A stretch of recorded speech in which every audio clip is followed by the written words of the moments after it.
Hello, Jonathan, and welcome to Mind Myself. We're so glad you're here with us. Well, thank you for having me. I'm looking forward to this and talking about some of the things I love to talk about. And I am currently in Mexico, in a little city called San Miguel de Allende in the center of Mexico. It's a beautiful climate. I've just passed through a thunderstorm, so hopefully Wow. the electricity is all good for now. Hopefully we'll have a great connection. Yeah. So, Jonathan, your full name is Jonathan Damonte. And so please tell us right from the beginning about some of your credentials and how you came to this career path you've chosen. Okay, so I studied homeopathy in the mid-90s, and it was a curious set of circumstances that led me to the school that I attended. I was currently, at that time, a sales rep for a vitamin and herb company. They also sold homeopathics. And one of my sales calls was to this man named Raymond Edge, who was a homeopath. And I got to meet him and so on. He said, Damonte, is that any relation to John Damonte? And John Damonte was my father. He was a very well-regarded homeopath from the 60s and early 70s. And in fact, he was homeopath and teacher. And most of his students went on to form schools in the UK.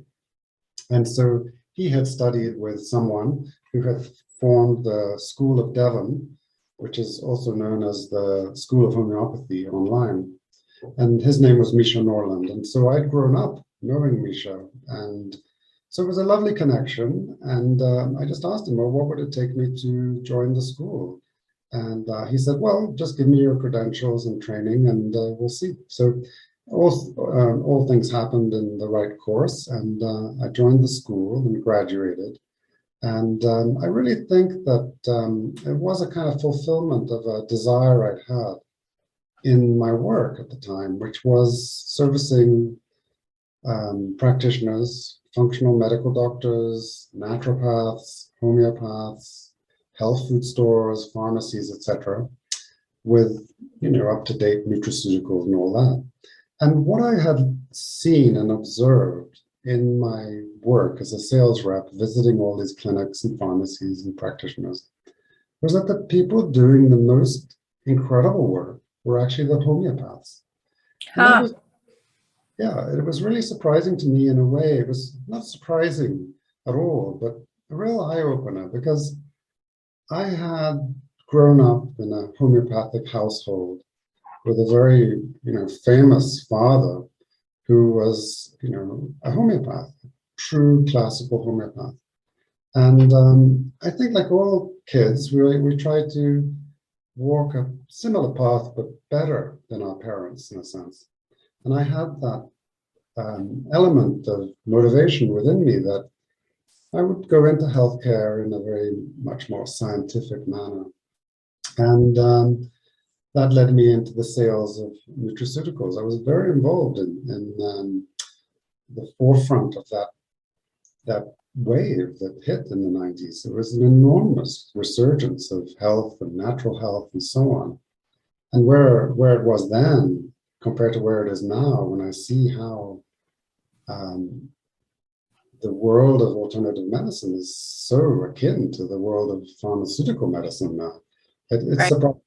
And in fact, working for the last 24, 25 years as a homeopathic practitioner has really taught me a lot about what really health means and what it is that will engender good health in a person who is experiencing ill health.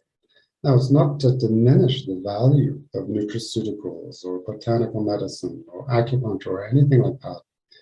I have great respect for it all and will certainly use it.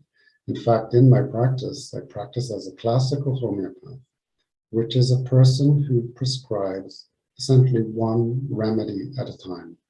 And that means something important. And one remedy at a time means you can follow the effect of that one intervention.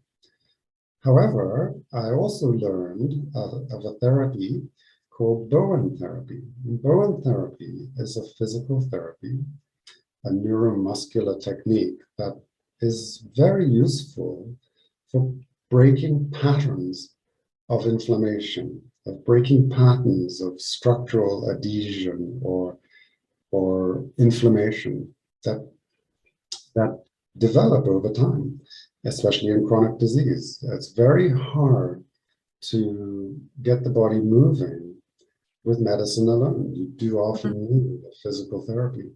So Bowen therapy is an amazing, amazing therapy.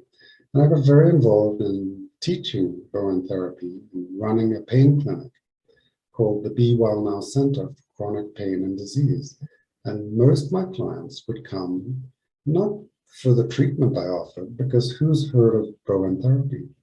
Who's heard of homeopathy even being effective nowadays?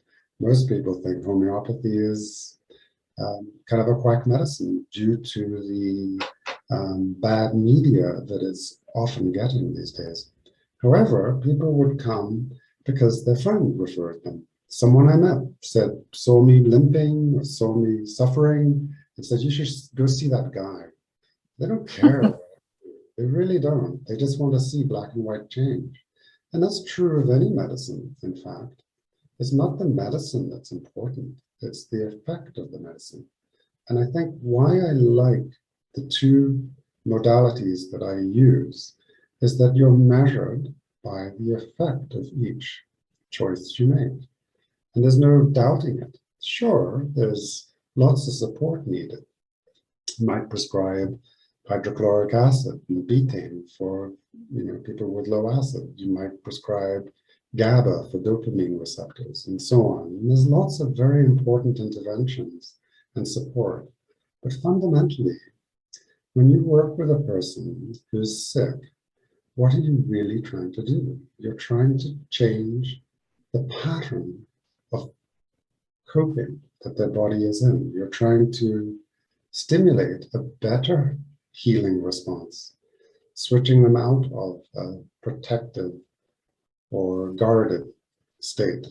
So many people with chronic disease, for example, have multiple issues going on, from physical pain to functional disease, disorder. And so where do you begin? And I think one of the reasons that Bowen therapy and homeopathy are so cohesive in the treatment of people is that you have the ability to switch off inflammation and give relief and comfort and function back to a person very, very quickly with Bowen therapy. And then to target the underlying mechanisms of dysfunction with homeopathy. And so recently I've been laying down on video many of the recorded video cases I made, because I'm creating an online training called Homeopathy Simplified. And this training will cover the very complex philosophies of homeopathy and allow a person to understand what is really useful in their everyday practice, whether they're a chiropractor or a medical doctor or a massage therapist or a mom who wants to treat earaches of their kids. This is a way of understanding how you make an argument for medicine and homeopathy and how you make an argument against one. And choosing the right medicine is the hard part in homeopathy.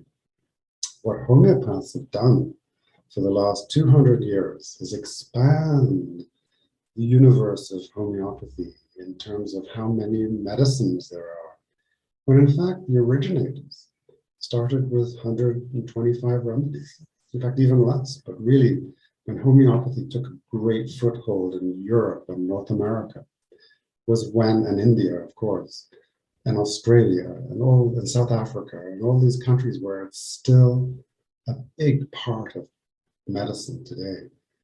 Those original 125, 150 remedies were very clearly defined.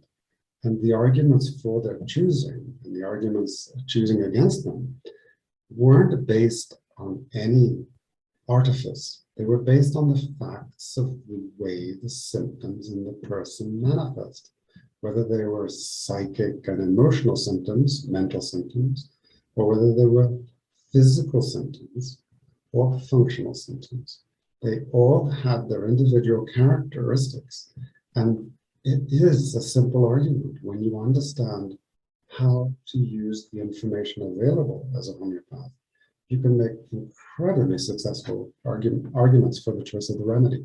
So what's been interesting is going over the past few years, from the time I was recording seriously, or trying to record consultations, and some of those cases are really incredible.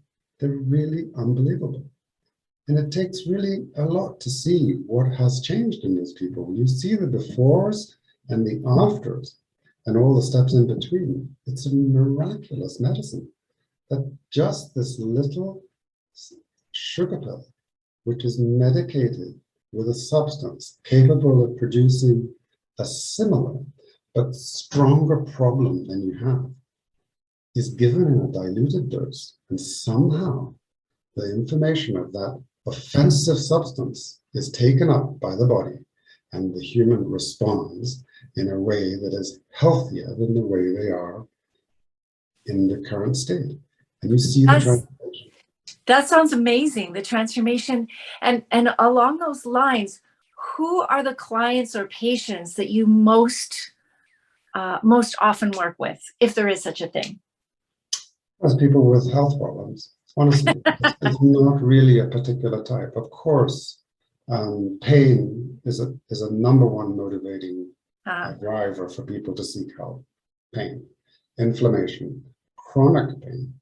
And I think that chronic disease is really epidemic, absolutely epidemic.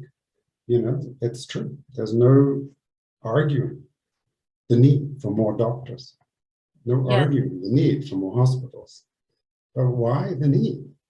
Because we're generally manifesting expressions of our illness as chronic diseases. Sure, there are multitudes of causes. Of course there are. Multitudes. And removing the cause is very important. But more important than that is removing the reaction to the disease, to the trigger of disease. So it's a very philosophical process in a way, being a healthcare practitioner, because you're not only treating the symptoms, you're treating the causes, and you're also trying to educate how to remove the causes, which essentially is what the philosophy of most alternative practitioners is. There's not a single arguable difference between any modality. It's not the tools. I did hear someone say, it's the craftsman. But even then, it's not. It's really not. It's about observing what is potential in your patient. And so one of the things that I think I bring to the table and working with people is seeing a bigger picture, for one, and understanding what their limitations are. You know, I won't limit a person who can't give up coffee, who can't stop smoking, who can't stop any bad lifestyle behavior. That's not going to limit their getting better. It really isn't. I don't have a concept of what is better. So whether I'm treating someone with a mental illness or a child with an infection that's been treated with all sorts of medications in addition to alternatives, I'm not going to limit them. There is no limit. Whether I'm treating a pet of a patient or I'm treating their wilting lemon tree leaves, it's the same story. That's amazing. That's amazing. So it's such a widespread and diverse practice. And Jonathan, how do your colleagues, friends, patients, how do they describe you as a person? I think they probably don't see me in any kind of box. I don't think I fit into a box. I mean, I'm a very ordinary person, and I think everyday miracles are just part of the career choice I've made. I mean, look, a pilot, they fly an airplane, And that's a pretty miraculous exercise, something Yeah. that I don't know anything about. And they do it in a very methodical way. They sit in the cockpit and they go through a checklist of every detail that could possibly go wrong. And it's the same as a homeopath.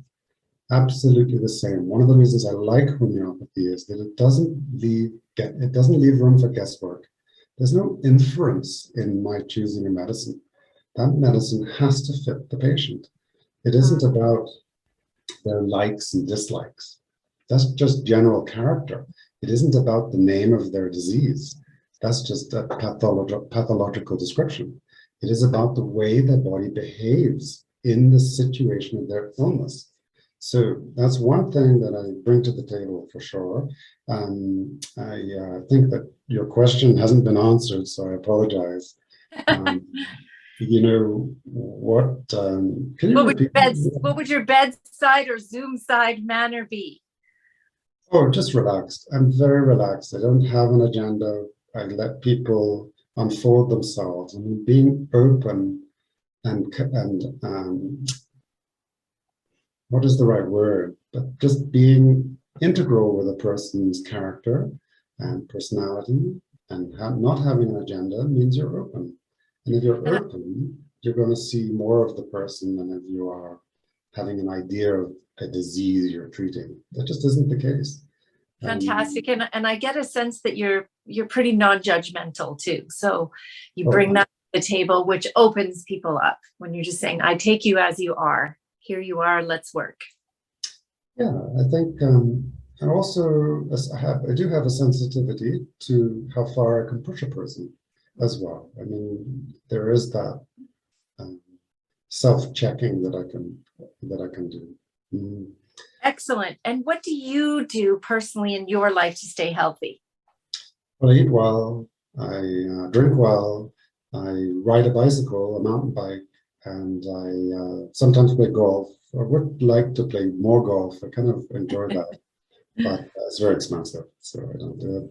And I walk a dog, and I try and be active as possible. Lots of walking, lots of cardio. I don't go to the gym. It's not something I enjoy. It's an atmosphere, just not really, not my thing, not my thing. Too social, perhaps. I'm not sure. Excellent. Well, it sounds like you do lots of fun things and you nourish your body really well. So I have a sense that's a common answer I'm going to get from many practitioners who are living their practice, which is awesome. Well, I live life, and there's all the good things and the bad things we do to ourselves. But I'm almost lucky I'm a homeopath, because that comes with a lot of forgiveness for bad behaviors. Yeah. Fantastic. Yeah. And what's something in your life that you're grateful for? Well, I'm grateful for my family and my children. I'm grateful for the opportunity to enjoy life and not be in a place in this world where hardships really make that difficult. I'm very, very fortunate. I do enjoy my freedom. And personally, being self-employed and not working under the auspices of healthcare management is really a freedom that I'm very privileged to enjoy. In fact, they could make homeopathy illegal, and I would just call myself a quack, because it's not the name. It's really not. In fact, it's interesting, you know, in research nowadays, researchers, scientists studying the effects of these diluted medicines have a name, not homeopathy. They call it ultra high dilution medicine.